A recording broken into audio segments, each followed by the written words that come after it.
NFL Week 4 is here, and we're back with the Shark Lab, looking at secrets to help you win the Millie Maker in NFL Week 4. What's going on, Burns?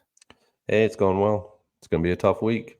It is a tricky one. We were just talking off air about just how some of the value dried up a little bit, although there are some value spots still, but some of the values dried up a little bit on DraftKings this week. Certainly last week we had Tank Dell and we had Adam Thielen and we had Josh Downs, who's still there. And by the way, I'm pretty good spot. Some other cheapies that were floating around that all smashed, and everybody printed cash in NFL Week 4. Week 3, how'd you do? How'd you do in the Millie? Did fairly well. It wasn't on the right combination of running backs, which ultimately put me way behind. Yeah. So You didn't actually need Devon, A-Chain, and Mostert, but no Mostert, no money. yeah, I just wasn't on Walker as much as I should have been. That was the only thing. Yeah.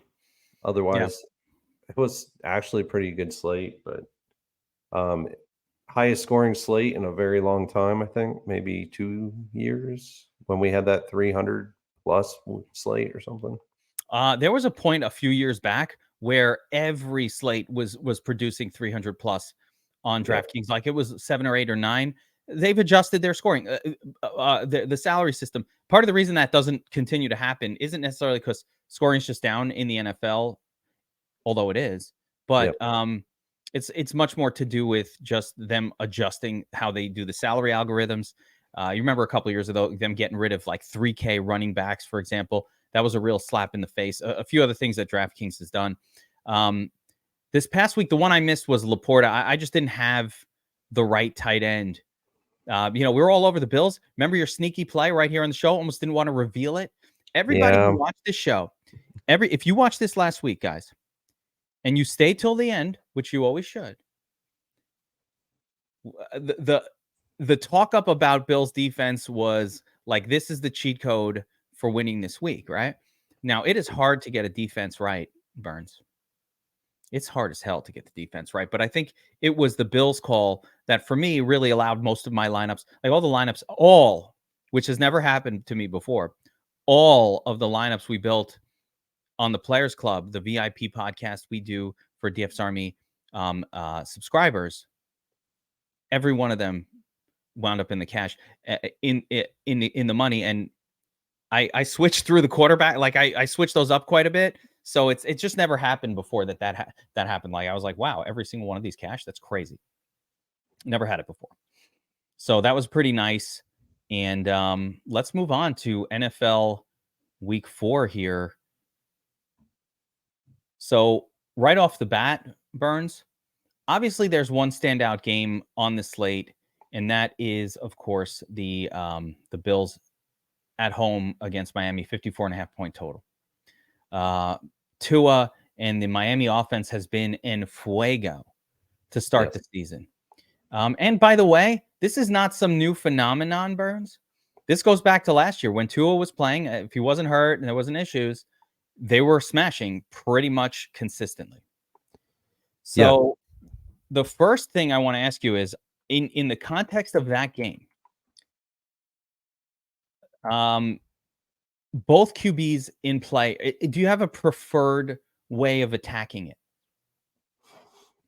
Oh, this one's going to be tough.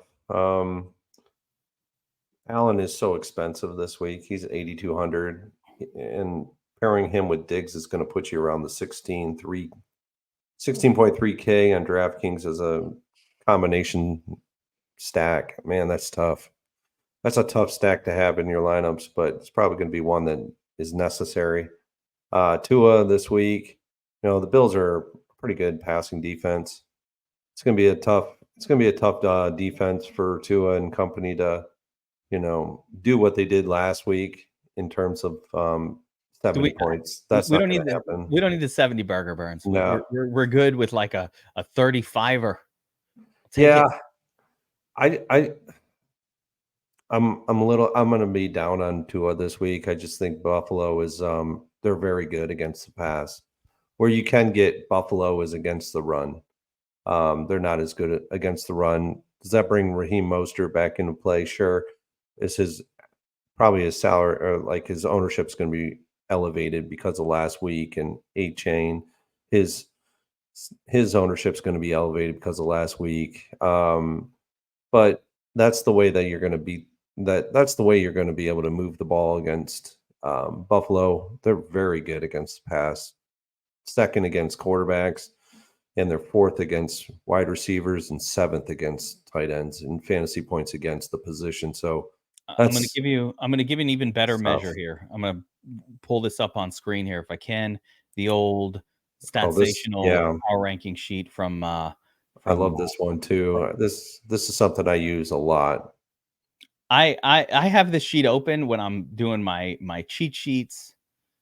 Pretty much at all Right, times, this is one of the most useful resources I've found because it's so clear.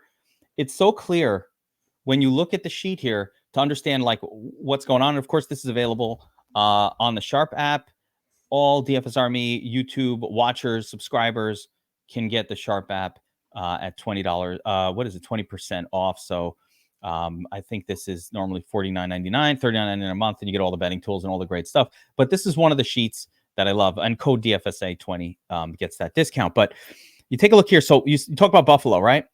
yep, And this will show in metrics what you were just saying. So defensively, they're allowing 40 fewer yards per game to opposing uh, wide receivers compared to what those receivers get on average. right. They are on the flip side, they're allowing 24.2 more yards per game than those running backs get on average. So they're clearly, when teams are attacking the Bills right now, for whatever the reasoning being, and some of this is, listen, we're only 3 weeks into a season. This is noise, but they certainly have been more vulnerable, a little bit more vulnerable to the run here than the pass. And interestingly, Miami has almost the exact same metrics. So Miami's a little bit more attackable this season via the run than the pass. I will say though, I don't think it matters in a game like this. You could just see an explosion on both ends of scoring, and then throw all this crap out the window. Yeah, for sure. Waddle comes back off of being out last week. Um, that's gonna put a damper on Mostert this week. I Reason love why, Waddle.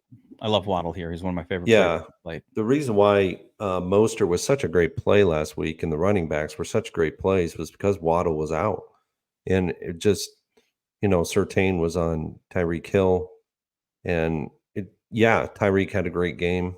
He still produced well. That going forward, keep that in the back of our minds going forward.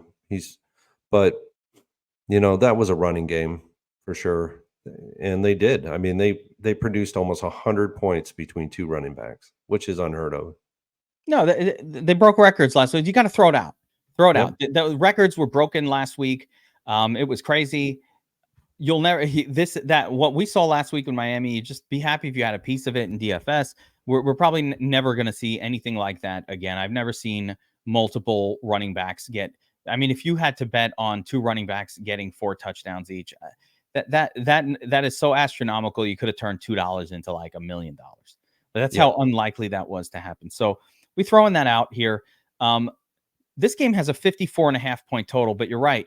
The stacks are expensive, and because they're expensive, that opens the door a little bit for other non-associated with this game type stacks to find their way up into competing with what might even be really well scoring stacks to come off of this one. But again, in keeping the focus on this particular game, what are some ways that you're looking to attack this one? Obviously, yes, Allen is priced up. We get it. Tua in a more reasonable price point to 1,000 below Josh Allen. That's pretty much close to the other quarterbacks on the slate. But the Tua stack partners can be expensive, especially if you want to pay for Hill. And of course, everybody wants to play Mostert. I don't really think Mostert goes that well with the Tua. I think those two, even with the passes last week, that was an anomaly. So how are you seeing it going down? And how does the Shark Lab numbers say to approach a game like this? Yeah, I mean, just looking at the numbers alone from that chart you pulled up, this potentially could be another running back game. I like the Buffalo game, running game better. James Cook could actually have a pretty decent game here in this one. Um, I do like him a lot this week. He's a pass catching back out of the backfield. They use Damian Harris. It's Damian Harris there. It's been so long since I've seen him not in a New England Patriots. Can't trust him. No, and Murray and Harris are gonna. That's my concern with Cook is just, is this the game where they allow him to have a goal line carry? Because they haven't allowed it yet. right. He's out of the game. Yeah, it's a divisional opponent. Waddle coming back. It's going to put some stressors on the amount of targets that Tyreek's going to get. He's going to get his 10 plus, but after that, and do we really want to spend 9.2K on Tyreek Hill this week in a position where he can fail? I mean, Does Xavier honestly, I Howard? could see this. I could see this game going to the under. I could That's a see. bold call. I I could could. see it going to the under, and um, but I can also see Allen doing very well in this game. He's done very well against Miami in the past. Um, he's been in winning top 10 Millie Maker lineups for me against Miami in the past. So I'm not afraid to use him here. But I don't know if we have to use him with Diggs. I think we could use him with a WR2, maybe a Gabe Davis. Even the tight ends could see a lot of play in this one as well. So there's ways to get around just having to utilize Diggs in this game. Do you think Xavier Howard will be shadowing Diggs for the entirety of the game? Let me pull it up. He will shadow him. Whether or not he shadows him for the whole game could be. Let's see what we got here. I don't know. I'm not. I would say he's not going to shadow him, like stick on him like glue. If Stephon Diggs is moving across the formation, I could see Xavier Howard staying to one side. He generally does tend to stay to one side. Let's see where he's at. He's more on the right side of the field 84% of the time. That Howard? Hmm. Yeah. See, well, if you're the Bills, you move Diggs to the other side, so you'll be able to, if you can get away from Xavier Howard with Stephon Diggs. I think you have to treat Diggs as what he's been, which is a fucking volume machine. Diggs got 39% of the targets last week. Like, they're just throwing it to Diggs. It doesn't mean they're going to continue to do that, but Yeah, that's been what it is so far. right. And you continue to feed Stephon Diggs, 10 plus target, double digit targets every week. He's just going to keep producing, and he is significantly less expensive than Tyreek Hill, for example. Yeah, So and I I could like that. I see like that approach. as the game goes on, Xavier Howard being pushed to Gabriel Davis, so that they're going to take Gabriel Davis out of the game pretty much completely because I don't think Gabriel Davis is a good enough wide receiver for him to benefit He's not anything. an elite No, route runner. Yeah, like you could. Tyreek Hill beats Xavier Howard when he's being shadowed by him. You almost want a player like Tyreek when the team thinks that they could cover him with one right, cornerback. Gabriel Davis is not that guy. I mean, Gabriel Davis was like a 5th-round draft pick coming out. He's not that guy. He's right. great when he's just running fly patterns, and but he's not a separation guy by any stretch. No, So but Diggs he floats around the formation. Like he's 30% on the left side. It's like 38% in the middle and then 32% on the right side. So he's going to float across the formation and to get open. And I don't see the other Miami wide receivers being able to keep up with him. I like it. Miami side. So I already talked about Tua. So for me, I mean, just the basics, and I would imagine the Shark Lab numbers agree. We talked about in the preseason some occasions when one might want to avoid the underdog quarterback on the in a high scoring, high total game and just stick with the favorite. This feels like an exception as the underdog is on the road. And when you look at the actual spread in this game, it's not like super clear that the Dolphins should be or are the true underdogs here. It's a really close spread, and take away the home field advantage stuff, and it's pretty much like a pick 'em. So does your don't play the underdog QB sort of rule of thumb apply in this situation, especially these high scoring games? Yeah, I mean this season's been weird. We've been seeing some more underdogs winning in these in the Millie Maker. So it's been an odd start for the first 3 weeks of the season.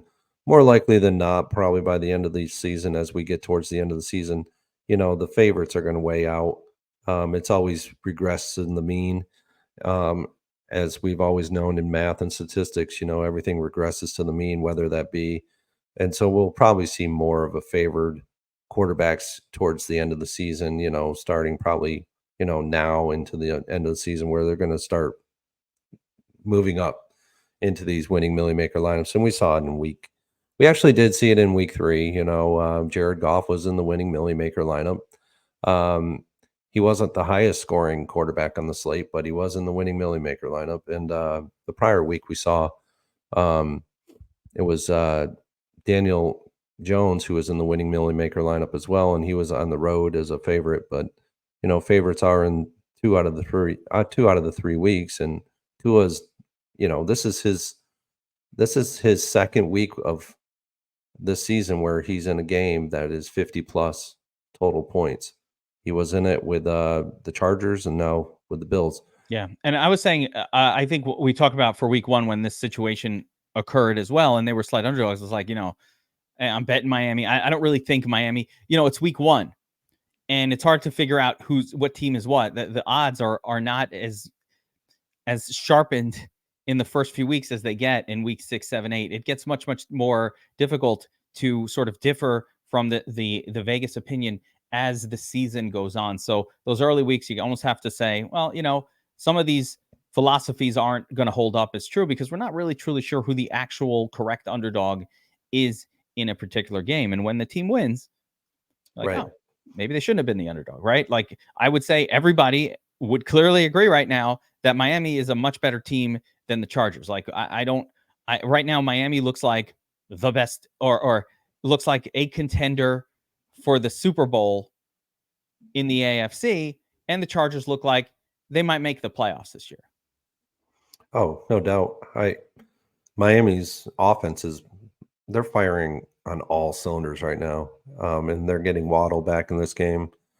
I could see a lot of targets going towards Waddle in this game with Tre'Davious White being, on Tyreek Hill this week. So, and he will be more. He'll stick to more Hill than anything else. But to try to eliminate Hill out of this game, being their best corner on paper, but that could actually benefit Waddle in this game. So I do like Waddle a bit this week. Let's talk about stacks from this game. And, I coined the term Tua with Tua years ago. Last year. It wasn't that long ago. But, when you try to put 2 with Tua, it's getting a little spendy out there. Like, it is almost not doable to stack him with 2. Now, I'll still do it in a couple of lineups, but I don't know that I could make the rule anymore. Or I don't know that I could pull up the rule if you're going to price up Tyreek Hill at, over 9K and you have Waddle over 7K. Now you're talking about 7, 14, 23, 24, 24K in salary for a Tua with 2. Yeah, 25. That's 50, almost undoable. 75, 100. You need I'll get it. The trio needs to produce around 100 fantasy points. Yeah, and it leaves you 4,300 per position they're out. So that's not a lot of salary left. Yeah. It means you're going to have to use a 3K tight end, a 2K defense, and potentially another 3K wide receiver or 2. So yeah, you're basically rest of your lineup looks like shit, and you don't get any pieces from. You might be able to squeeze in like a James Cook or a 6K piece from the Bills. But yeah, it's very restrictive. And so I don't think I want to make that rule, because what it's going to end up doing if I'm mass multi-entering with a rule like that, and we're not talking about handcrafting, but mass multi. If I'm max entering with a rule like that, it's just going to give me Durham Smythe like 90% of those lineups, or Braxton Berrios mixed with one of the two, or something like that. That's just less exciting than maybe other things. So I don't think I want to have a 2-0 with 2 automated rule this week. And I kind of feel the same about Josh Allen. I think Josh Allen's best game involves him running the football for 50 yards and a touchdown, alongside producing a quality outcome from one of his pass catchers. So I think for me in this game, I'm stacking with 1.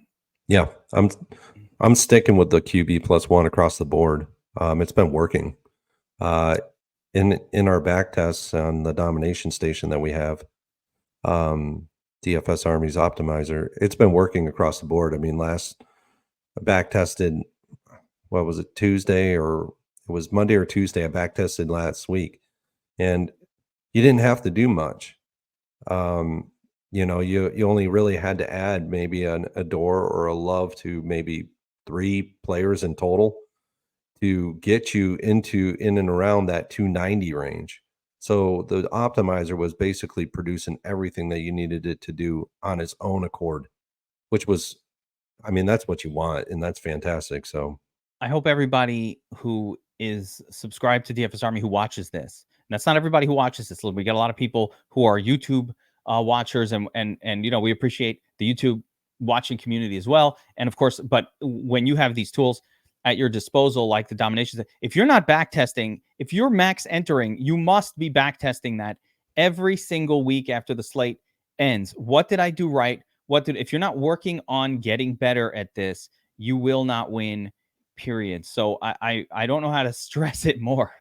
Back at the end of a slate, you must back test and see, what did I do right? What did I did pretty good on the slate, but I back tested it right away afterwards. And of course, yeah, a like on Mostert was pretty much the difference between, well, I didn't have Devon. Like, you could, if you cheat code your way into Devon A-Chain, fine, but I didn't need to do that. But just a like on Mostert was pretty yeah, much the cheat code for, a high 280s lineup, because right. we were spitting Tank Dell and Bill's defense and Mike Williams and Keenan Allen. Those were just showing up in your lineups automatically. They were so chalk. On And that there were a note, lot of, I remember a lot of members were like, "Oh my gosh, the domination station is just producing every lineup with Mike Williams and Keenan Allen together." And I'm like, yeah, well, if you don't like that, then just lower the projection on one of the guys, but let it roll. Just let it flow. everybody who tinkered feels bad. But let me ask you this. So let's bring it back again to last week and the psychology of this week, right? So Yep, last week, the chalk hit. sure did. The big game hit just like we were hoping it would, right? The one game that stood up above all the others produced a massive score. Of course, Miami produced an even better score, but that was besides the point. The chalk game absolutely smashed. So, to that backdrop, now we have another super chalk game. Do we think ownership is just going to explode? I'm looking at the ownership projections we have out now. It's Thursday as we're recording this, and I do not buy these numbers to the point where I almost think it's ridiculous what I'm seeing at the moment. I don't even want to show them on screen, because at the QB position, there's just no rhyme or reason to what I'm seeing here. So I'm not even going to show that. But I believe that Tua and Josh Allen will be massively owned. Yeah, they will. So Though people are I going to go to the chalk. The chalk worked last week. And how do we deal with that situation? Should we be looking at leveraging away from it now that all the people were like, last week I faded the chalk and it burned me. Now I'm going to right. play the chalk. Now, you know how when you chase in DFS, you always get burned. Oh, absolutely. The motto is scared money, get greedy. Um, greedy money, get scared. So people are going to be greedy on, just jumping back on board on the chalk because it did very well last week. And it's now time where you need to make the change. DFS what it is it's a puzzle every week. It's a different puzzle with different pieces that have to fit together differently. And no one piece is the same as last week's piece or the prior week than that, or even week one. So you have to figure out the little jagged pieces in those puzzle pieces, fit them together the best way you possibly can. And this week, you may see scores that are, middling, like 220s, winning in the Millie Maker. You might see something like 250, 230. Who knows what it's going to be? But ultimately, you can't just do what you did last week and call it a day. It has to be different. You have to be different. And that's why there are some pieces outside of this game that could end up being good pieces for winning, big contests this week. We are talking to Adam Burns, aka the Shark Lab, author of the book Winning the Million Dollar Game: Secrets of the DraftKings Millie Maker. If you want to check out that book, of course, it is in the link in the description below. And we're going through some of the principles that you've come up with from the book to go through the player pool for NFL Week 4 and come up with our some of our top plays. So let's continue on talking about the quarterback position and just some game environments for NFL Week 4. And there's a couple other games that sort of stand out. I'm gonna kind of run through a few of these that I found interesting, and then I kind of want to have you tell me what you were looking at, especially if it's any different from some of the games I'm bringing up right now. But one of them that stands out a little bit here, there's a Broncos meets the Bears game going on in Chicago, and it's an Uggo fest, right? It's like I've described this as like going to a murder station with and something horrible is just happening constantly behind the scenes in these games. Like you watch Chicago play and it's just a horror show right now. And the Broncos just got 70 put on them. How could points not be produced in a game like this? Right? So I don't know what to do or how to attack this game, but I know that the Broncos just allowed 8 touchdowns to running backs, and the Bears have a de facto running back that's the quarterback. Is there any interest at all in this game on either side? Of course, Russell Wilson, he's not very good this year. It hasn't been good for a while, but Chicago defense is worse than Russell's badness. Russell's cooking, Russell's over here cooking some well done steaks. Well, Chicago's over here cooking Jello and you ever have the hell's that horrible thing? I'm not even going to say it, but Chicago's cooking worse. Yeah. I could see a lot of people and a lot of ownership being putting on Khalil Herbert and Roshan Johnson in this game because people are going to think back to last week. Oh, well, Mostert and, company did well last week against this same defense. Well, the problem is that Fields runs a lot, and that's going to take these guys completely out of it. I thought at the beginning, like on Sunday after this game had happened, I immediately went to the betting lines and seen who Denver plays the following week, and it was Chicago. And I'm like, oh, I guess this is Roshan Johnson week, right? 4.8K on DraftKings, 4.9K. Load up, right? No, it's probably not going to be that way. What it's going to be is Fields is going to run a lot in this game. Is Denver going to be able to stop him? Probably not. I could see Fields having a really good game in this one. I could see him carrying Kmet in this one. Denver's not very good against the tight ends.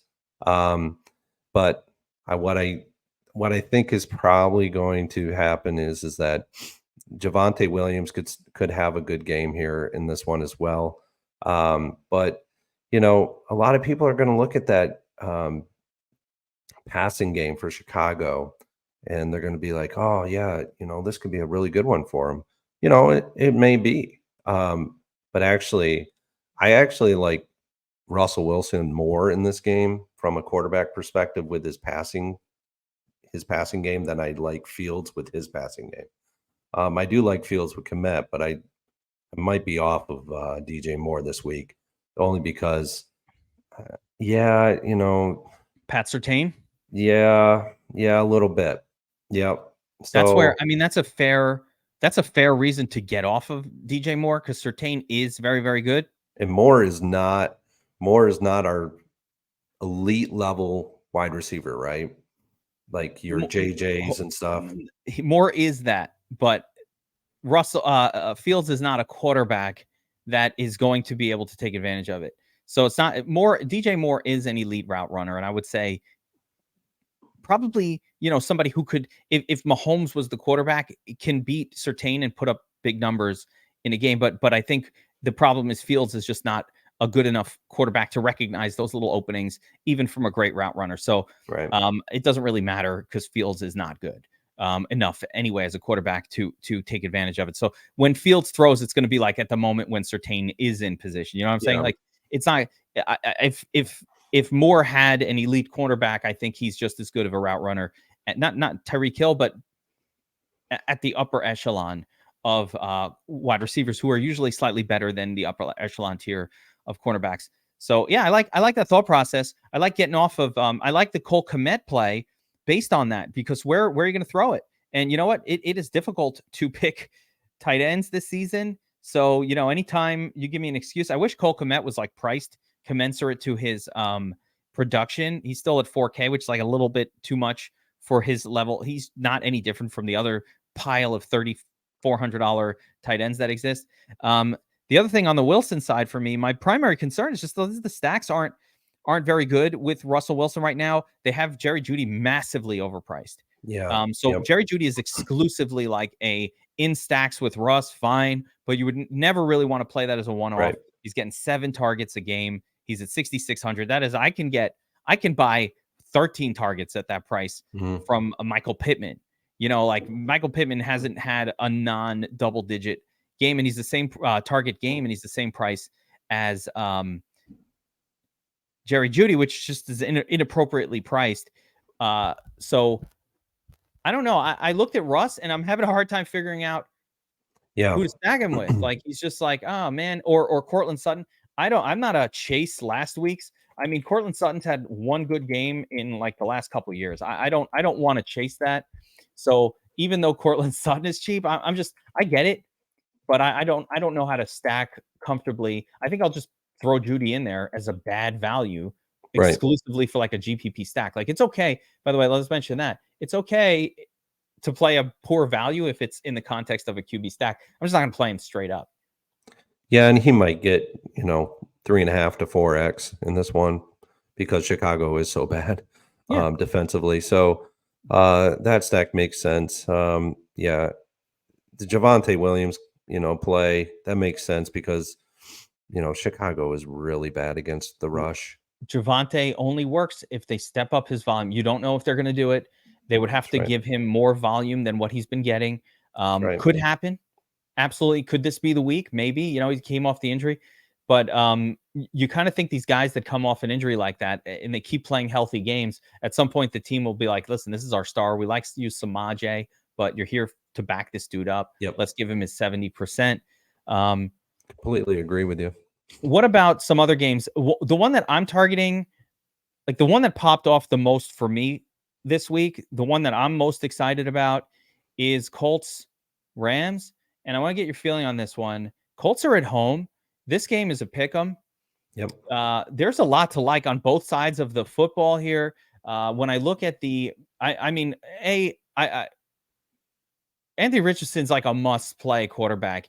He reminds me of early days of RG3. Not even like it's more RG3 where he's throwing well, he's running. It's just a fantasy points bonanza in Indianapolis right now. Like, the dude can throw. He can complete a pass. I didn't expect it based on what I saw in his college tape. Like, I was like, this guy will not complete a pass. I thought he was going to be a 17 targets per game guy. And instead, we're getting 35s and 40s from Anthony Richardson, which is crazy because he's rushing it 10, 11 times per game. It is really, really good. I think Anthony Richardson can outscore. Like, that's the sneaky guy, in my opinion, this week that could potentially outscore both of Allen and Tua at a cheaper price. What do you think? Oh, absolutely. This is the game where I'm on both quarterbacks in this game. It's a middling over under. The spread is very close. It's a 1.5 point spread at the current moment in time. We'll see where that goes as we get closer to lock. But Richardson is in play, as is Stafford. Stafford has some really good tools in this game. He's got Pakua, and he's got Pakua, Nakua, and Tutu Atwell in this game. Van Jefferson's become an afterthought in this offense. And it's those two in this game that he's going to be targeting. Higbee is an afterthought in this offense. And I do like Kyron Williams as well in this game. I think he's going to have some good run.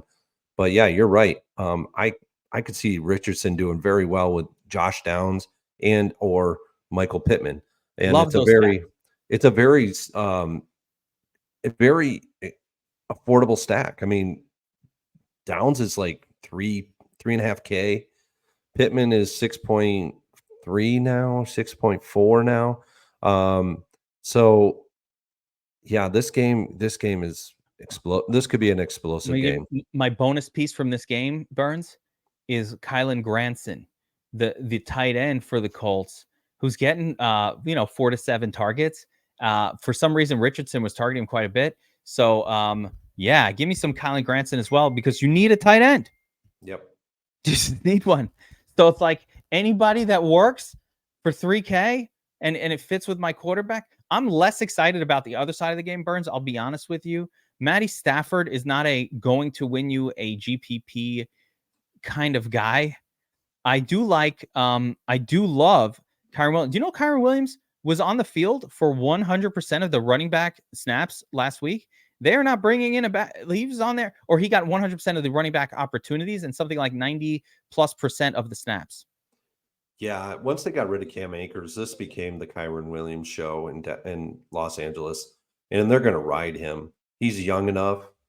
They're just going to ride this guy. He's a 3-down back all day long. And by the way, not to mention, on the flip side of this game, Zach Moss, who was a nondescript kind of player coming into the season, got 100% of the snaps as well, and is eating volume like crazy. I don't think the Moss play is going to be as good with Richardson in the game. I didn't like Moss last week because Richardson was playing, and of course Richardson gets hurt, and or was that week 2? Week 2. Yeah, that was week 2, and he went crazy, and then last week, not the best matchup, but he went nuts again. So you really have to be impressed by the usage on Moss on the Colts team. I think that's probably one of the areas that could mute the production of those wide receivers and maybe even a little bit take away from Richardson. But that was the play. Like I've spent a lot of time studying this slate, Burns. Yeah. And you have the one game that shines above all others, and then this is the one where I said, if there's a guy who's going to do it, that's not part of Tua or Josh Allen, it should be Richardson. Although, you meant, I'll give a nod to Fields just in case, like, the Broncos are as terrible defensively as they looked last week. That usually isn't the case. So I'll give that nod to Fields. Any other, and I am going to not recommend Stafford, though. That dude is just not doing enough to produce a score. I just don't see it, Burns. I don't see that one. Those wide receivers that he's got, as much as I love them, they're not touchdown scorers. They're more, targets and yardage guys. So they will score a touchdown eventually, but I need, Stafford needs to throw for 4 touchdowns. Yeah.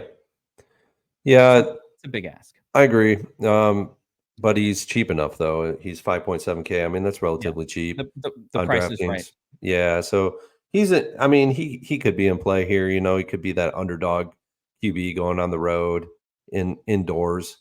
That could actually work this week.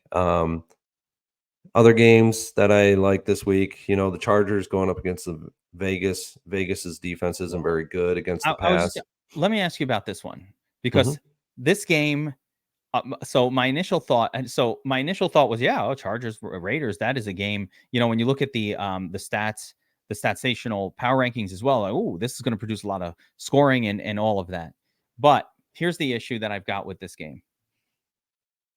Do we know the Raiders are rolling out some turd as quarterback, right? And I don't know which turd it's going to be, but whoever it is, it's a 0.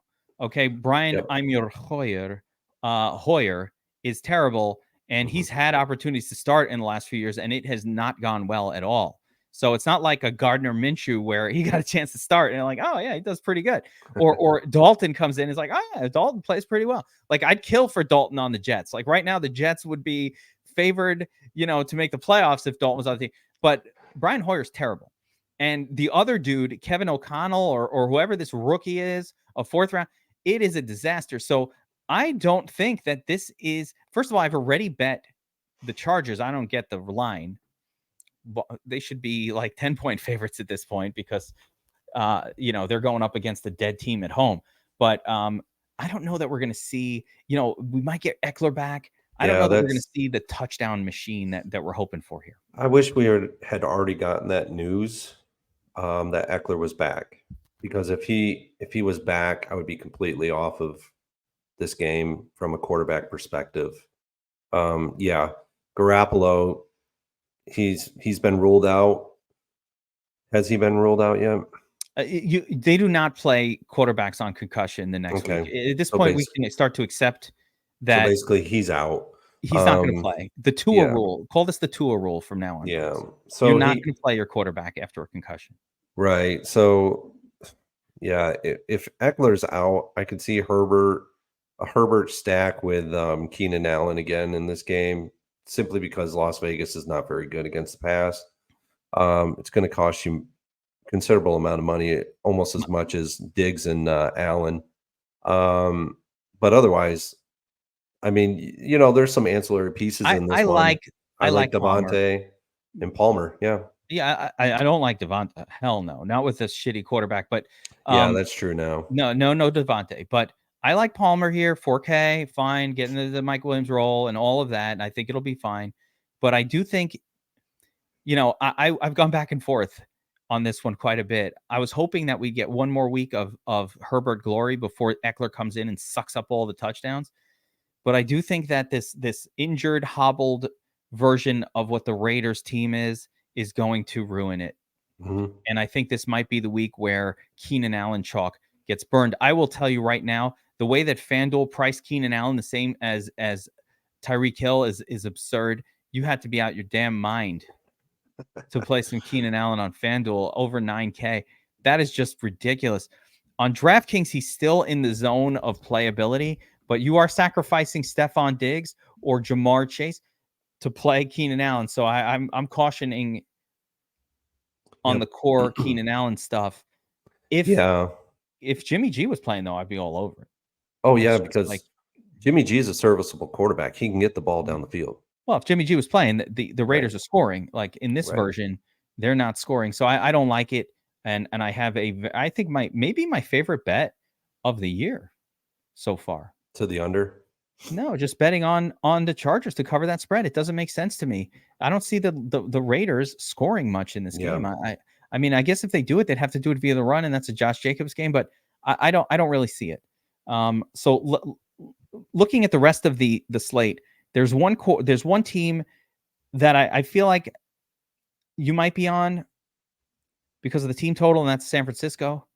They got a 29-point team total in this game, non-competitive, going up against Arizona, going to destroy them. But Yeah. does that team total get you on like some Brock Purdy to George Kittle action? Is there any interest here? There might be. Brock Purdy with a 14 spread is not very good. I don't like the spread in this game. If it was within 5, I'd be all over this game. Like I'd probably load this up. But I don't like the spread in this game. I think the spread is more going to lean towards, defensive scores in this game. I could see San Francisco getting a pick 6 in this game. I could see McCaffrey being utilized a bit in this game. So I don't see this being a ceiling game for Brock Purdy because of the spread. Um, but there's other games that are better than this one. Like even though it is a very good implied team total, they're slightly under. So there's a couple of games that are slightly under where we normally would like them to be. But the passing games that are going up against defensive two defensive teams in these last two games that I'm looking at. They're not good. Joe Burrow going up against Tennessee Titans. Burrow is in a fantastic spot. This could be one where everybody's going to be. I'm seeing a lot of love on Mixon this week, and I think it's going to be his What? downfall. What? What? I've seen some love. I'm not Hold on a liking it. second, Burns, because all right, I need to bring me around on this. What are people stupid? What is happening? So one of the reasons I didn't want to show the ownership projection on screen is because I'm like, Joe Mixon, second highest projected running back. Get the fuck out of here. I was like, this isn't real. Where did this know? We got to update that. But you want to Unless tell me that that's real? That I've like been hearing it. the crowd is on Mixon? Why? What possible I've heard reason? chatter and I've seen it in articles, and I'm like, I just don't. I can't get behind that. I mean, Jerome Ford, right? People were on him last week, and he did fairly decent. He had a little over 19 DraftKings points, You got a little and lucky. he was 4.8K. He did get lucky, but Tennessee defense on the rush is not something that you want to go against. I'm going to This is show you. why I like Burrow and I like Chase this week as a QB +1 in this game. I don't I'm need almost any bringbacks at all unless I bring it back with Derrick Henry or Chigakonkwo. I'm almost scared to show this number on screen. But Oh, it's the bad. the It's a Titans bad number. are allowing 52.7 yards below average expectation to opposing running backs. So They're second. They're the second highest against. Oh man, this is bad. technically they're almost number one because New England's number is massively skewed by the fact that the average for the Miami running backs, because of that Denver game, went to like 1,000 yards per game. So this one got skewed a little bit. They're technically number one Yeah. against the run in the league, better than even San Francisco to start the season. Why would people make? I don't want to talk about it. I almost think like no one watching this channel is going to chalk up. Like, I think Joe Mixon is one of the worst plays that you could play this week in terms of the matchup. Unfortunately, I have to play him in season long, but I'll play him in my season long too. But as far as a DFS matchup, and I'm not saying that means that Joe Mixon can't have a good game. We've seen every year Joe Mixon usually has that one blow up game, and it could come at any time. But he's not even on my radar. He didn't even make the Geeks picks list this week. Like, he's not one of the names. And when the chalkiest running back doesn't make the sheet, we're either going to make a lot of money or lose a lot of money. And that's it's why one or the other. And that's I'm here for it. And that's why I like we were saying before, each week is a different puzzle that you have to put together piece by piece by piece. And this is one of those pieces that chalk could be explosion in the negative way, where people are on this guy 20%, 25% in the Millie Maker potentially, and he just kills them. Take a look right here. The Titans, on the flip side, are allow very bad. 31 yards per game above average expectation to opposing wide receivers. So the Titans are 100% a team that you want to be attacking through the air. So Joe Burrow becomes interesting in that sense because this is a team that can go through the air against a team that you want to attack through the air. My concern, if it wasn't for the calf of Burrow, I think Burrow would be one of my favorite plays on this entire slate. But that injury and just his poor play that seems to be possibly resulting from the injury, but also maybe just they face some tough defenses. Like, how much of the bad game last week do we want to chalk up to Burrow's calf versus like, oh, it was a pretty good defense they were facing? Probably both. Yeah, it's tough. I would say both. Yeah. You know, his calf is it's bothering him, but no, we don't know. We don't know how bad it is. Like, they we're not Tennessee is just so bad defensively against the pass. I could see Chase getting 2 touchdowns in this game. Even if you just want Chase without Burrow, right? He's going to be, he's definitely a good single entry wide receiver in this week. But if you want to fade Diggs and Keenan Allen. Yeah. Just I play could Chase. see there's a piece in this one that I think is going to go that a lot of people will forget about, but his salary is just so good at 4.1K, but he could hurt you a lot is Boyd in this game. I mean, he's probably so far down in this game. This is probably the lowest I've seen him in a while. He's finally priced appropriately, Burns. He was overpriced. So Yep. let's just reel it in with Boyd in the sense that it's not like, oh, he's now this incredible value. He should always be around 42 to 4,400, just like he weirdly pops into the 5K zone, makes him unplayable. Now he's playable at 4.1. Like that's the difference is at Absolutely. 4.1. Okay, you could play him. Yeah. I think Burrow stacks. So I'm going to differ. It's hard to stack Burrow with two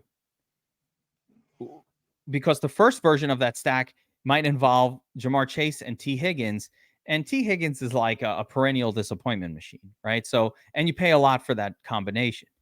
Now, if Boyd is going off, it's really likely that Burrow is having a smash day. Yep. So I would say Burrow, Chase, Boyd, interesting triple stack. But again, I'm going back to what you said before, and this has been holding up for a while. And I have there was some logic to it that I've actually heard from some other sources agreeing with it that like to try to actually win a milli maker, you need to be so perfect that like double stacks really, Yeah. They're tough. it makes it more difficult. But if I'm handcrafting a lineup with Burrow, yeah, I'll probably go Burrow, Chase, and then when I'm needing that third wide receiver, the cheap one, because every DraftKings lineup needs to have a cheap wide receiver. That's just how DraftKings is Right. constructed. Yeah, throw Boyd in there. They don't really Absolutely. have a tight end either. That's the nice part. They don't have a tight end. No, they don't. Irv Smith he's hurt. Yeah, So no, they don't have a tight end. So like Boyd is the de facto tight end. When the tight end is out, I think Boyd. I kind of like this. I think that's a win the milli maker kind of play because I don't expect that Burrow will be heavily owned. The matchup is spectacular. Now you're giving me a bonus that somehow Joe Mixon became chalk, which is like, really? I do not believe this is going to hold, but I've been wrong about this before where I'm like, by Sunday, people are going to figure out this is a bad play, right? But maybe not, right? So yeah. if that happens, that's pretty exciting. I'll tell you right now. Richardson. Well, there's not a lot of players out there that have the tools that we have. I mean, we have tools that are built by one of the best DFS players in the world, Well, that one of the helps. best betting players in the world. So, yeah, That helps. But I think it's pretty not a lot common of people knowledge have that that. I feel like it's common knowledge that the Titans are good versus the run. I just Yeah. can't imagine people doing this. But hey, you never know, right? So let's continue on. So I don't have a big player pool at QB. Are you looking at anybody else? Jalen Hurts always in play, I would imagine, even though this matchup doesn't really scream I need to play Hurts, but whatevs. Yeah, it's a tough matchup. I mean, they held Allen down pretty well last week. Just don't need to Uh, do much against because yeah. the defense scores. The Washington, as it turns out, playing a fourth round quarterback on a team without much of a running game is not a good scene. Like as soon as you go down, like Howell's just out there throwing interceptions. Yeah, So they'll take the run right out of this one. Philly's really good against the run. Then it's going to be forcing Sam Howell to throw to Terry McLaurin and company, and you know what?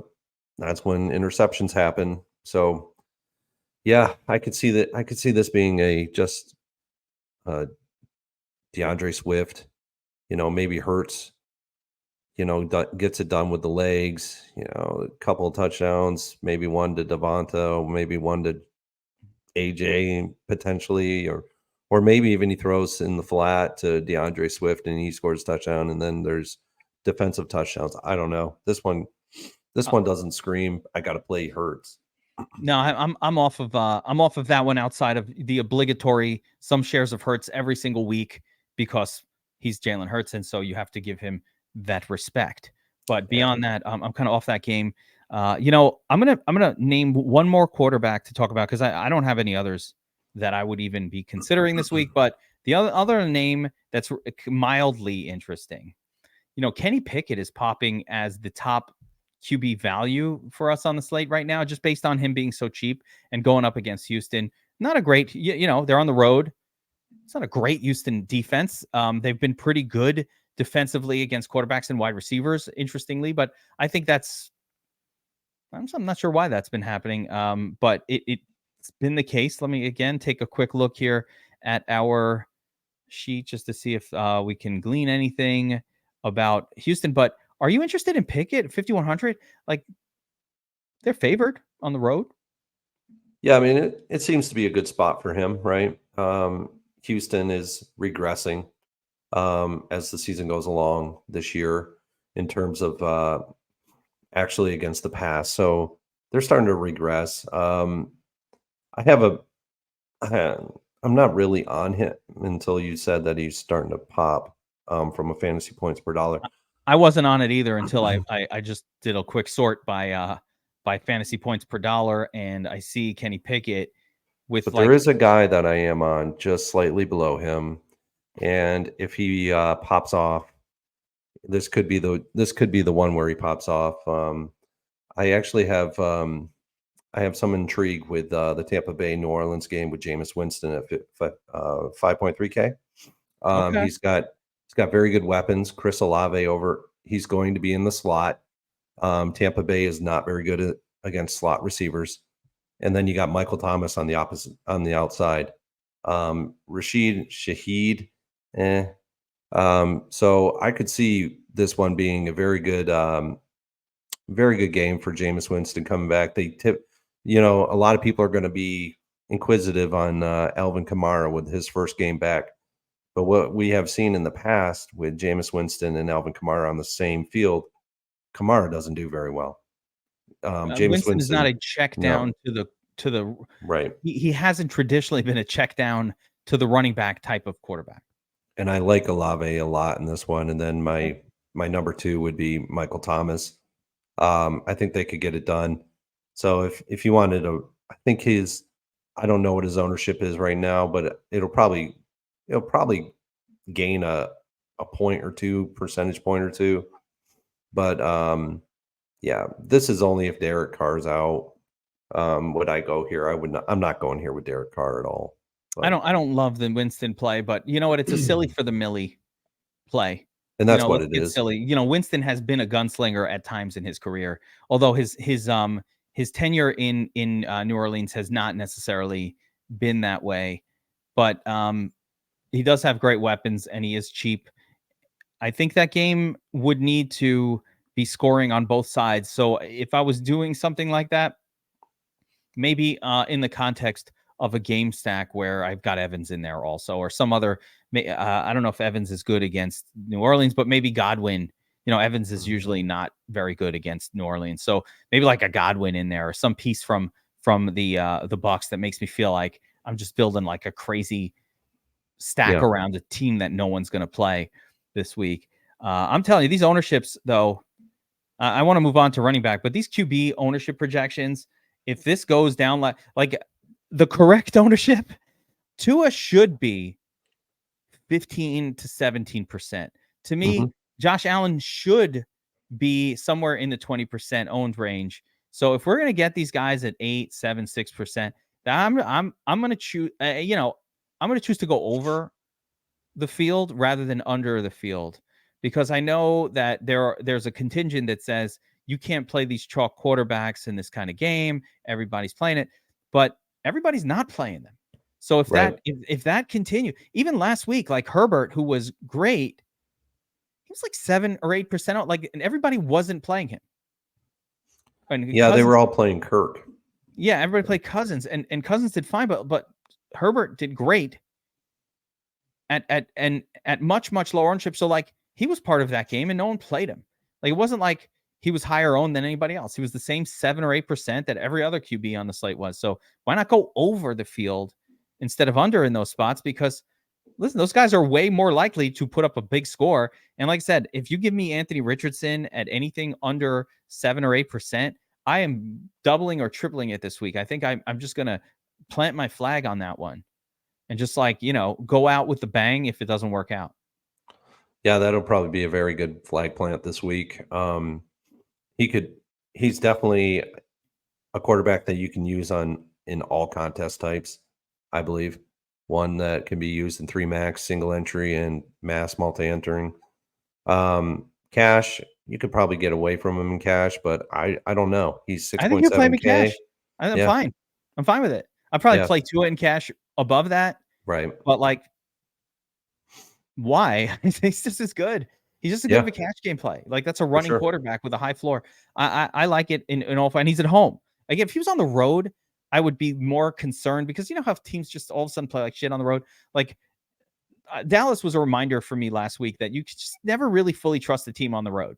You know, Dallas doesn't lose to Arizona if they're at home, but No. somehow they figured out how to blow it on the road because teams will blow it on the road on occasion. So, you know, for my survivor people out there also, like, don't trust a road favorite in Yeah, survivor, guys. sorry guys on that one if you took him.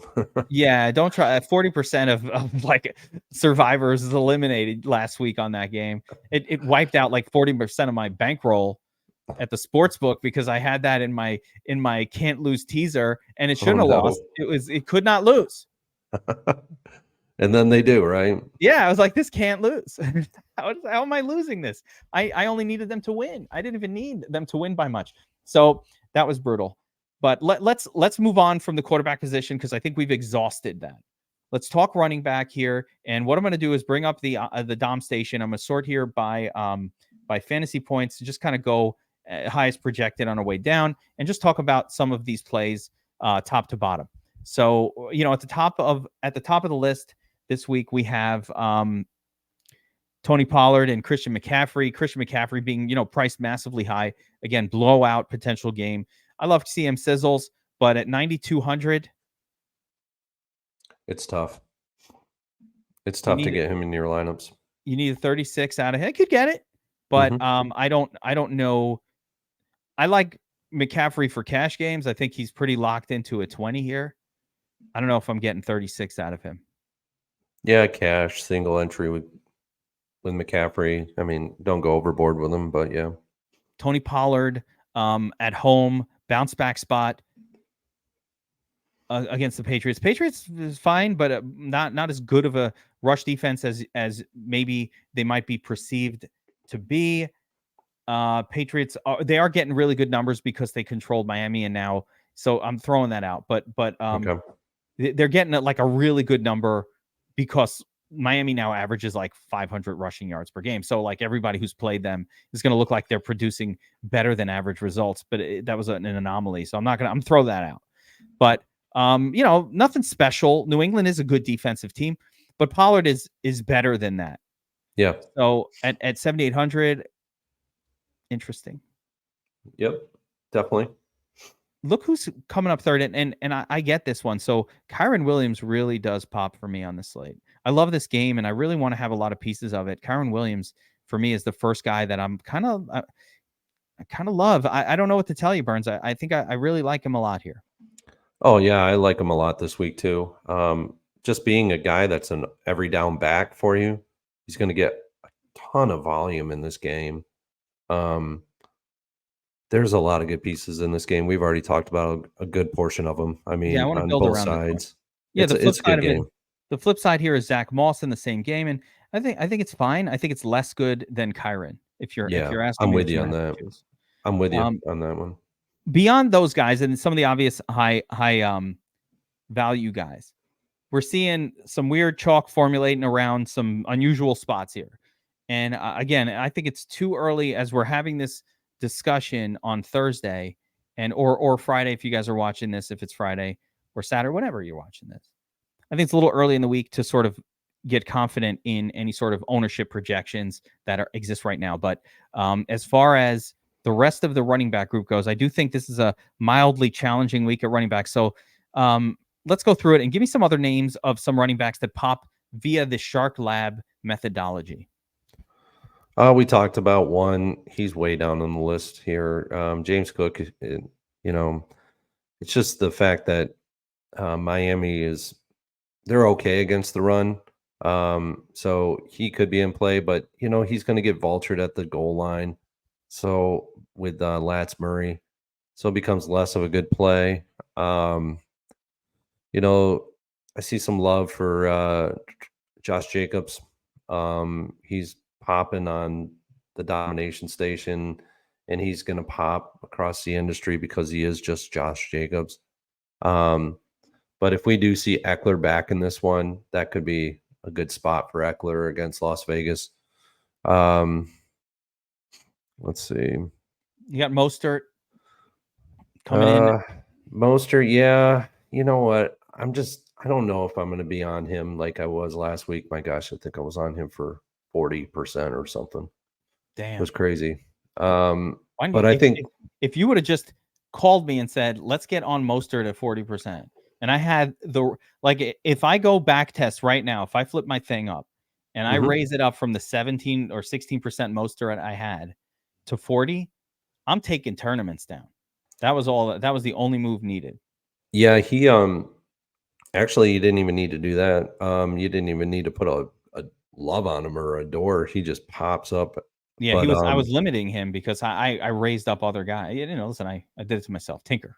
well, during our pre-lock show that I did with Josiah and Raz, I told everyone, I was like, Waddle's out. This is a running back game. This Patrick Surtain's going to be on Tyreek Hill. This is a Mostert game. Load him up. And that was Damn. pretty much all it took. And I just loaded up on him. I didn't even have Tua in any of my lineups. I didn't What a have what a sick call though that was. I had very little Tyreek. He did well in a really tough matchup. So Tyreek didn't um, hurt you. You did not need Tyreek. no, You you didn't. needed Keenan Allen, Mike Williams, and Mostert with Tank Dell. That's all you Yep. needed. If you had Yep. that, then and you had your Bills defense in there, then it was just a matter of three little spots to fill out. And if you click the right buttons in those other three spots, you're effectively winning the spy, you're winning the play action, you're winning, whatever, type of content, the hundos or whatever it is that you're trying to play last week. So yeah, it was really Mostert was the key to the week. But everybody's going to chase that big Mostert game, and he's in another good spot. But my issue with Mostert this week is now he's in a full blast timeshare. Like A-Chain emerged last week as a viable backfield mate. And so now you're looking at 15 carries, maybe one or two receptions for Mostert at the high end of the volume. I don't like it for 6,500 either. I do like this game though, so I want to target the game, but like I'm going to balance my desire to target this game with the fact that this dude is in a split and he's priced like a starter. Like I wasn't that excited to play Mostert at 6,500 when there wasn't another guy there, and now that there is one, and the one that emerged is not like Salvin Ahmed, career backup in year 5, but rather Devon A-Chain, a super fast guy that they purposefully and willfully went out and drafted with the idea that he fits perfectly with the offense that they want to do here. So that's challenging. And let's continue on with these running backs. There's some definite no's for me that I'm just off, but a couple other names that are popping. Alexander Madison to me against the Panthers. Tons of volume last week. Obviously, Cam Akers looming large. Can we go back to Madison one more time? Yeah, I mean, potentially you could. He's in a good spot here. I'm not liking that he's on the road in this game. I'd rather see him at home in his home environment Yeah. one more time. But you can go back to him. He's going to be lower owned, 8-9%. So that could lead to some favorable outcomes there. You got DeAndre Swift in a divisional game. He I might love be D Swift. he might be relied upon a lot in this game. Both I of could those see that. situations, by the way, that you just suggest, Madison and DeAndre Swift, both pair up very nicely with their own team defenses in this particular matchup. I think both the Vikings and the Eagles defenses are great, and that's part of the reason why I'm not like super high on the passing offense for the Vikings or for the Eagles. But I think the rushing offenses have a good chance to shine, Yeah, and if we get Bryce Young back in this game, which we um, should and we expect to. Miles Sanders is going to take a hit in this game. So Can't play. So all that 15% ownership on him is going to be for naught. So yeah, he's going to be one that where his ownership's going to fall down by the time Sunday comes rolling This along. is why I'm saying we got to throw these numbers out because I don't buy Sanders at that level. There's a lot of these numbers that are just early week, unclear on injury statuses kind of numbers that will clear themselves up. But yeah, Miles Sanders isn't now good matchup, but the team can't sustain drives with Bryce Young at the helm. Right. Anybody else? How about Ford? You got the Chubb roll, just getting the carries. Team has a great offensive line. Yeah, the only problem with him is that he's got Kareem Hunt there, and that's a problem. Like, if Kareem Hunt wasn't there and it was just him and Pierre Strong, yeah, you know, Ford would be in a good spot. But man, Kareem Hunt, he's been known to vulture through the passing game as well as down at the goal line. So I don't know if I want any Ford this week because of that, but you know, he You know, could do well. we forgot to do at the opening of the show Uh-oh. to review the Millie Maker from last week. Oh, yeah, that's right. Forgot about that one. I want to still do it. Yeah, I do too. All right, so we're going to do that at the end of this instead of the beginning. So stick around till the end.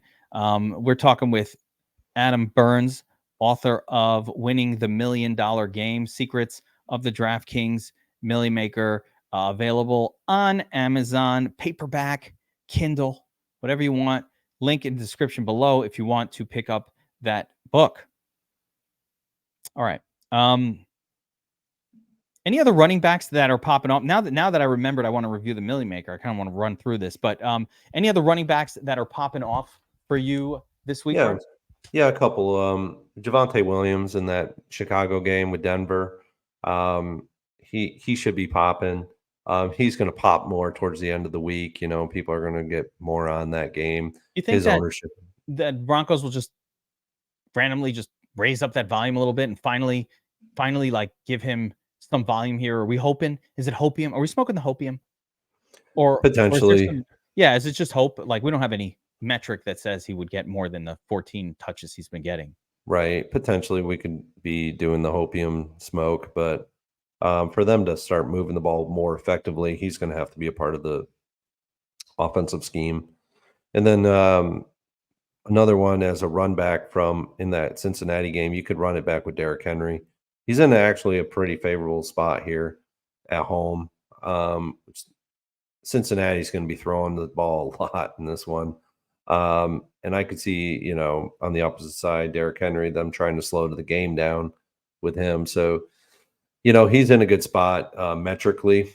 But otherwise, this is all gonna change by the time we get to Sunday. One of my favorite things to talk about with you, Burns, are defenses each week. Hmm. And trying to pinpoint a defense, I think, is one of those areas that it's difficult, right? Yeah. Most weeks to get this figured out.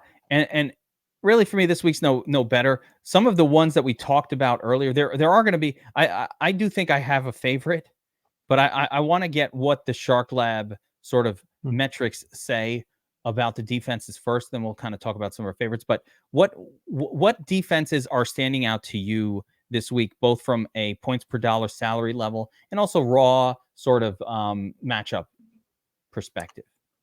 Yeah, generally, one of the best plays I think that might be on the slate this week, from a fantasy points per dollar and metric wise, is going to be the Cleveland Browns.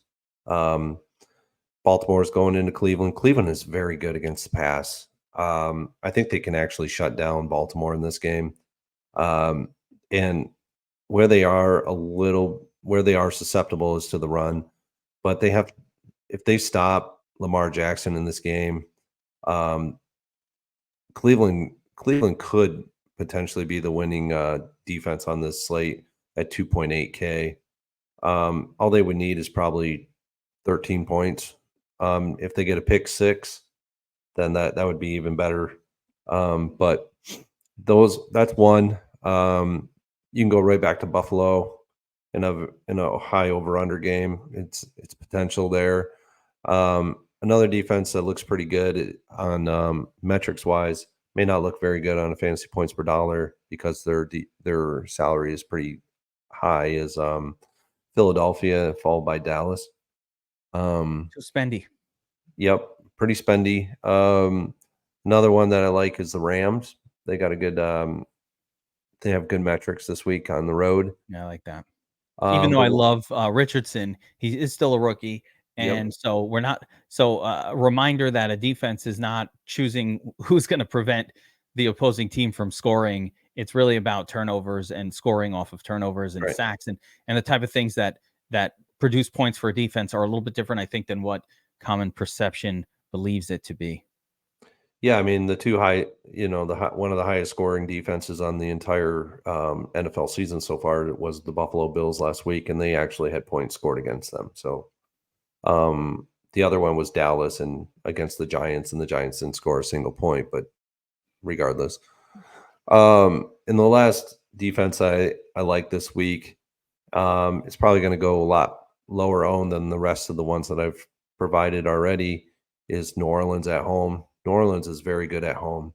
Tampa Bay, it's a divisional game. I could see them shutting down Baker Mayfield in this game, and making him become one dimensional, taking the run completely out of this game, making Tampa Bay being one dimensional, and Marshawn Lattimore shutting down Mike Evans in this game. It's very doable. And I could see I could see a pick six in this one.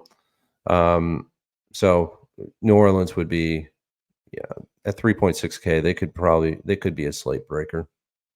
I see that.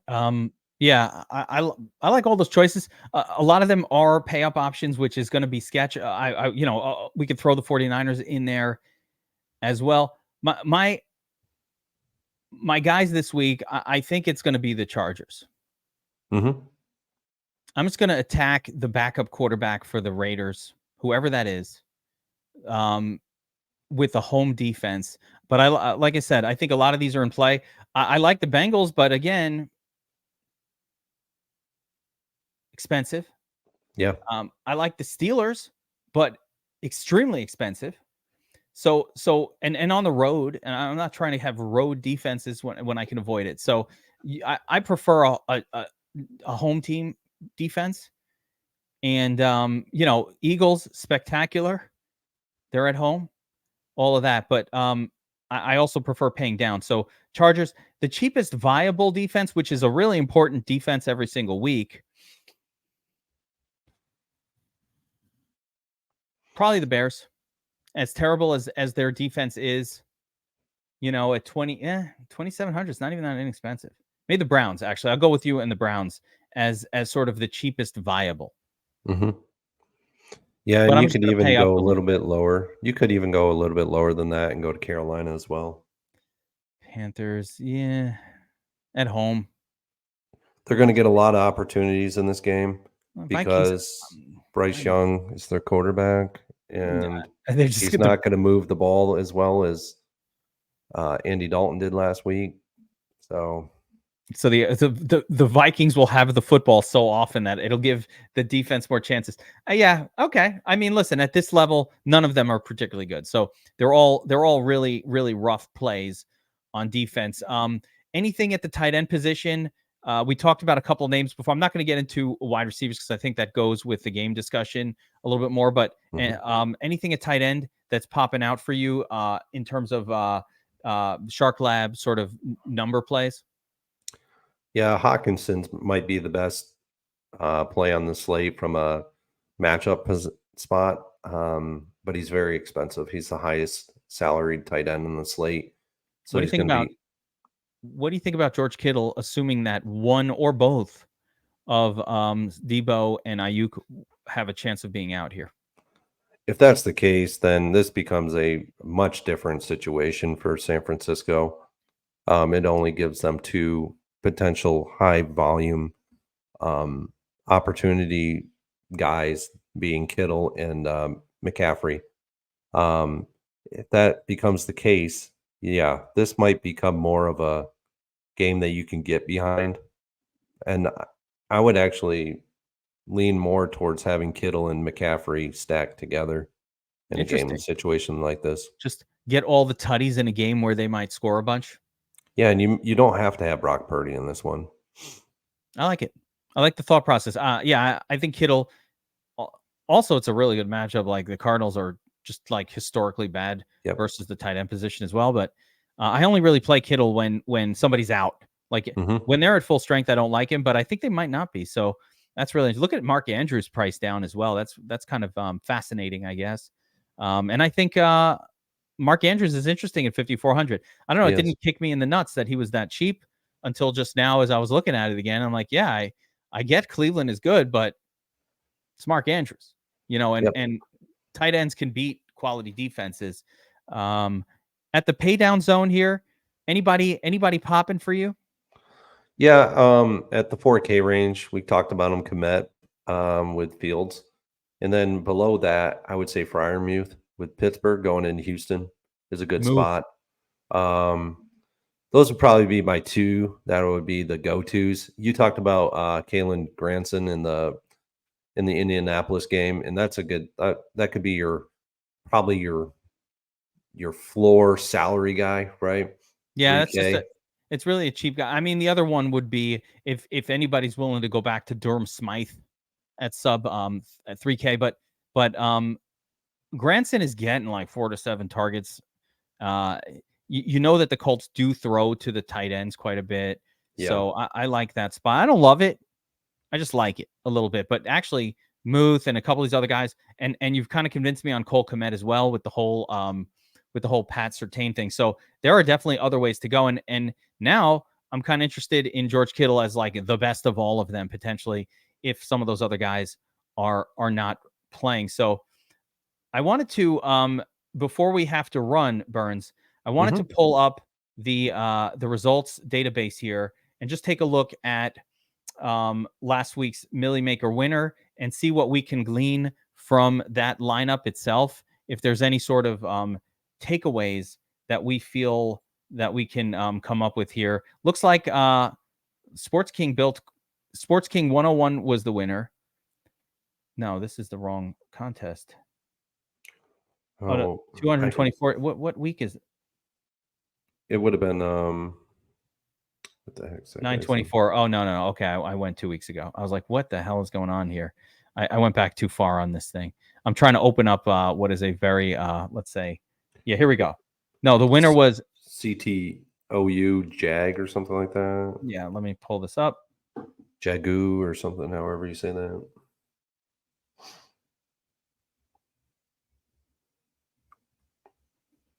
Yeah. Okay. Oh, and this dude, oof, man, he did well. So this was the fellow that duped. I thought at one point he had duped the nuts, but actually it looks like he got the million. Then he took second and third, and unheard of. This is the biggest domination in the history of the Millie Maker. Yeah, he had a very small core, is what he had. Let's see what I got to see this. All right, hold on. I would First, almost presume him to have a very small core. Like he had probably 100% Mostert. He probably had near 100% Kenny Walker. Probably 100% Keenan Allen, 100% Dell, 100% Laporta. If not, maybe not 100% Laporta, maybe a little bit less. And then 100% Bills and Thielen, and then a couple of spots he let float. well, let's backtrack it a little bit here, right? So he starts off here with a very nice Atlanta stack, Jared Goff to Sam Laporta, and that really worked out very well. Hmm. We were on Now, that stack last week. in the sense that it worked out well, much more on the Laporta side. The reality was Jared Goff was not anywhere near the best quarterback on the slate, but it didn't matter. Nope. He won with them. Not the Yeah, highest scoring quarterback. he won. That is not the highest scoring quarterback, but nonetheless, he won with him. So you start with a QB wide receiver stack or tight end stack. So here we've got two players from Miami, Mostert and Tyreek Hill. Both very chalky, high owned. Tank Dell was, a de facto top play. Adam Thielen, somebody we were all over. Basically, and Buffalo D. Like if I look at my core this week, it's like, oh yeah, core play, core play, core Mm-hmm. play. This doesn't even have Mike Williams in it. It could have, but didn't even need it. Core play Thielen, core play Buffalo defense, right? So many of the cores, I'm kind of disappointed myself for not taking this thing down. Yeah, But he had 3 stacks in the lineup. He had a Seattle ping pong with Thielen, Kenny Walker ping ponging with Thielen. there And it that's is. basically how that game went. They had ping pong, and then Mostert and Tyreek, they basically got all the touchdowns outside of the rookie running back. And then you had Laporta, who basically got all the touchdowns in the Detroit game, stacked with, Goff. That's What a impressive. Let's take a look at the exposures for this player. So it looks like he made 45 lineups. And let's see what he did. So he had almost 90% Bills defense, so he's clearly watching the show last week. As he loaded up on Bills defense. Durham Smythe, so building around that Miami game, just took the cheap tight end. Did not work. On Justin Jefferson last week was a very good play. Tony Pollard was a good play, but did not show up in that winning lineup. I mean, my goodness, the dude loaded up on Josh Kelly as well. Didn't really work, but Thielen did. Ford, Tank Dell, 40%, so some leverage there. Mike Williams, no real leverage here, just kind of field weight on Allen and Mike Williams. A little bit of significant leverage on Kenny Walker. Mostert, still haven't found Mostert here. Michael Pittman was fine. Sam Laporta, just a little bit of leverage there. Tua. Jets defense, yike. So, man, you know what? I don't know how the hell he plays so many lineups. Am I missing something? Where the hell is Mostert? Oh, there he is. Okay, so he did have some leverage on Mostert, not a ton. 36% versus field weight of 16%, so a little bit of leverage there. I think it was the Bills defense that was like the difference maker here. Let me just go position by position. I'm curious. So loaded up on Cousins, but it's funny that Cousins did not end up as one of those nuts QBs. Dalton had a good game. Goff, Tua, and then just no Herbert at all. Yeah, his lineups, I mean, they made a lot of sense, I think the one that placed third,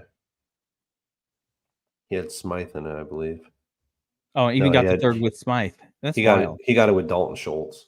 So basically the lineup was exactly the same as his first and second place lineup, but the difference was he had Schultz in that lineup versus Laporta. He's definitely running one unique, I would assume here, as those lineups really, really close together. Yeah. Let's see. Jefferson, Thielen. So having a ton of Thielen, this is quite a lot of Thielen. I like Thielen this week, but I didn't have 43%. Tank Dell, 40%. Again, going significantly above. Even me loving Tank Dell, I was at about 33. So that 40% is a good number. Mike Williams and Keenan Allen, some leverage there. None of these rest of these players were relevant. Durham Smythe 50%, but Laporta 18%. So it was either Smythe or Laporta in almost every lineup. And then on defense, it was all Buffalo. Mm-hmm. This feels like a run on an optimizer. A couple of likes, but one unique, and just like no max limits at all. Yeah, that's probably what he did. I don't know. We're so acclimated to our optimizer. I don't really look at anybody else's optimizer, so I don't really know how they run, but I know Grinders has one, and it's very cumbersome to use. And I don't know. Theirs is weird. I'll just put it that way. But anyway, back to that final lineup. Plenty of what we don't see once again, and we talked about this before the season started. We don't see a double stack. Once again, it's a QB +1. And if we look at the other lineups, yeah, you're right. It doesn't really change very much. A couple players, Keenan Allen, Thielen. I can't even tell how this one is different from the previous one, to be honest. Oh, this is not different. It's the same exact lineup. This is a tie. Okay, that makes more sense. He fucking doubled up. This was not made. This dude handcrafted this. Like, he double crafted the fucking winning line. This is unbelievable. That is the same lineup, first and second place. And you know what he did, and I've done this before, is that he was probably entering these lineups on his phone, and he accidentally had this lineup in twice in 2 entries, and he didn't know it. I've done that before. And you know, when you're making up so many lineups, like, 45 that's a good amount of lineups to make up on your phone, right? And so to add that many lineups, without any duplications of lineups is probably pretty difficult. I know I've done it before where I've duplicated lineups before. This is wild. But he didn't run a train, though. I mean, he wasn't running a train. It could have been a misclick or something Mhm. along those lines, but maybe not. Maybe these are handcrafted. It's tough to know, but I mean, here's a Dalton version of the lineup. That Dalton to Thielen, but again, you have your QB, one wide receiver, Laporta there. Your standard rest of the lineup, 285. So, and of course, we had DFS Army subscribers. DFS Army did really, really well just in general this week. Burns, we had, I think the best score I saw was like a 291 in it might have been in the mini max, but Gambler had a lineup with Devon A-Chain and Mostert in it, for example. And we had a few of these 290 levels in some of the other contests. So I was like, oof, that could have been a Millie Maker winner. Or that lineup was good for third place in the Millie Maker, the 291 that Gambler got. So yeah, my highest scoring one was like I don't know, top 130 in the flea. It was 239. And I looked at the lineup and I was like, oh man, if I just made a couple of, if I would have changed a little bit here and there, it would have taken down a lot. So I'll give you a little, I'll do a little bonus. What did Geek do this week? 231 was my top scorer, Burns. And I'll tell you why. So this is my 150 run this week. Oh crap. I broke it. I broke the tool.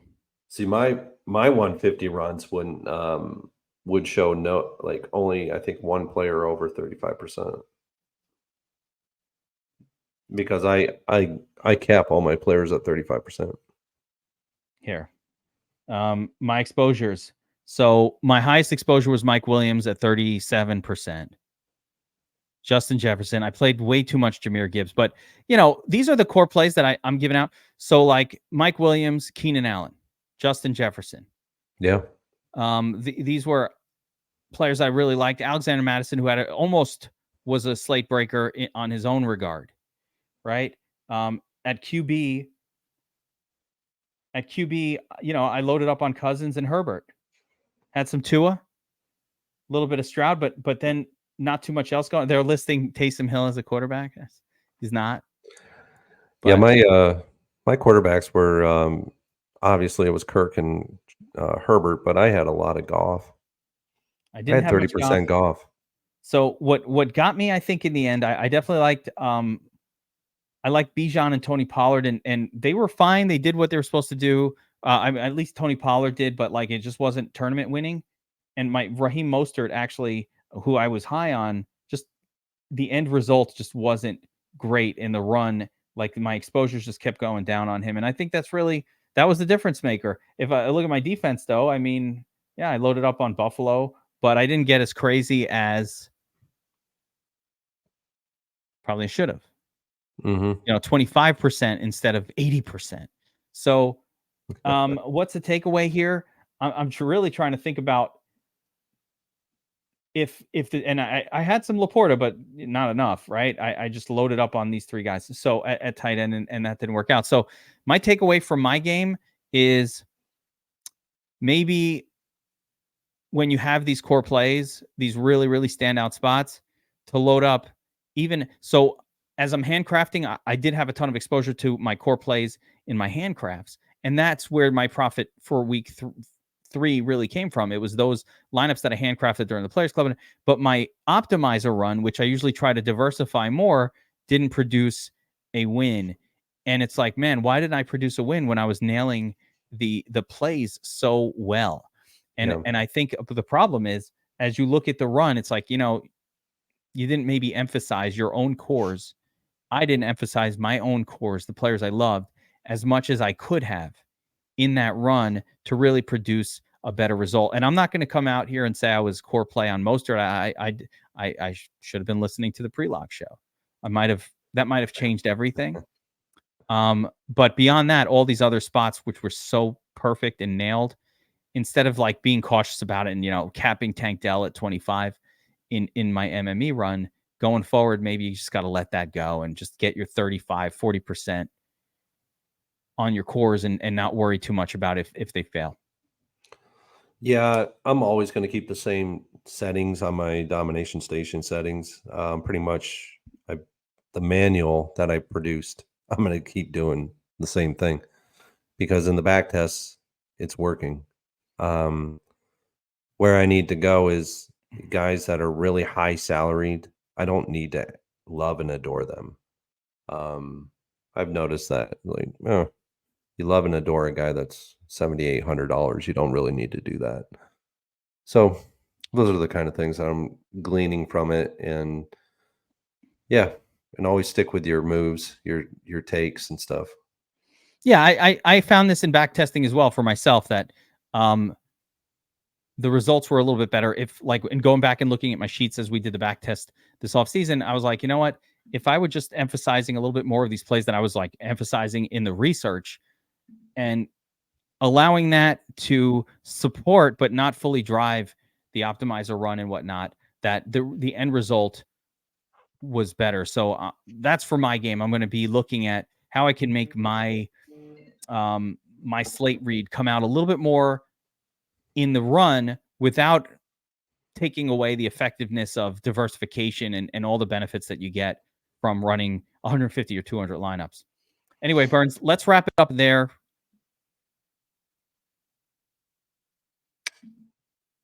All right, that's going to do it for this edition of the Shark Lab Millie Maker Takedown Show. For Burns, for myself, good luck this week. We will see you on top of the leaderboards.